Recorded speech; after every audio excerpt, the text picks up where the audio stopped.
కేంద్ర ప్రభుత్వం బడ్జెట్ విషయంలో తెలంగాణకు చిన్న చూపు చూసి అన్యాయం చేసిందని ఈరోజు కాంగ్రెస్ పార్టీ నేతలు నిజామాబాద్ గాంధీ చౌక్లో కేంద్ర ప్రభుత్వం దిష్టిబొమ్మ తగలబెడుతూ ఆందోళన కార్యక్రమం చేశారు.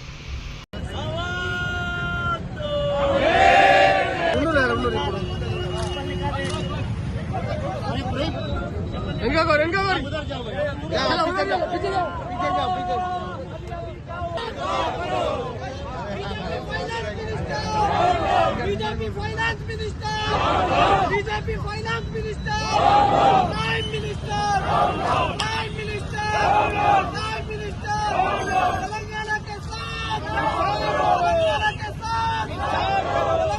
ఏదైతే మొన్న ఏదైతే నిర్మలా సీతారామన్ గారు లోక్సభలో ప్రవేశపెట్టిన మన బడ్జెట్ తీర్మానంలో మన తెలంగాణకు తీవ్ర అన్యాయం చేసింది. మొత్తం తెలంగాణ మొత్తంలో రాజపుట్టు రేపు బీజేపీ నేతలకు నిలబడి ఇవ్వకుండా మన తెలంగాణకు అన్యాయం చేస్తూ నిధులు ఏమాత్రం నిధులు తెలంగాణకు కేటాయించలేకపోవడం ఇంత వివక్ష తెలంగాణపై నిర్మలా సీతారామన్కు కానీ మోదీ అమిత్ షాకు కానీ ఎందుకు అని మాకు అర్థం కావడం లేదు.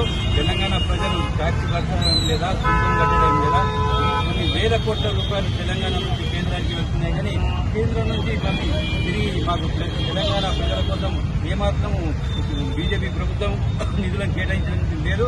దీనికి నిరసనగా టీపీసీసీ అధ్యక్షుడు మహేష్ కుమార్ గౌడ్ గారి ఆదేశాల మేరకు ఈరోజు నగర కాంగ్రెస్ పార్టీ, జిల్లా కాంగ్రెస్ పార్టీ ఆధ్వర్యంలో ఈరోజు నిరసన కార్యక్రమం తెలియజేయడం జరిగింది బీజేపీ కేంద్ర ప్రభుత్వంపై. కాబట్టి ఖచ్చితంగా రాబోయే రోజుల్లో కేంద్ర ప్రభుత్వంపై ఒత్తిడి తెచ్చే విధంగా మన తెలంగాణ నుంచి 8 మంది ఎంపీలు, 8 మంది ఎమ్మెల్యేలను మన ప్రజలు పంపారు. కానీ ఎక్కడ కూడా ఎంపీల ఛాయశక్తి వంతెన కూడా మన తెలంగాణకు నిధులు చేయడంలో అసలు వారు ముందుకు కృషి చేయలేదు. అలాగే పసుపు బోర్డు, మన జిల్లాకు పసుపు బోర్డు ప్రకటించడం జరిగింది. కానీ ఆ పసుపు బోర్డు కూడా కనీసం ₹1 నిధులను కూడా మన అరవింద్ గారు తీసుకురాలేకపోయారు. దీన్ని చెప్పాలి బీజేపీ ఎంపీలు 8 మంది కూడా. కాబట్టి రాబోయే రోజుల్లోనన్నా కేంద్ర ప్రభుత్వంపై ఒత్తిడి తెచ్చి తెలంగాణకు ప్రత్యేక నిధులను తీసుకొచ్చే విధంగా బీజేపీ తెలంగాణ ఎంపీలను కోరుతున్నాం.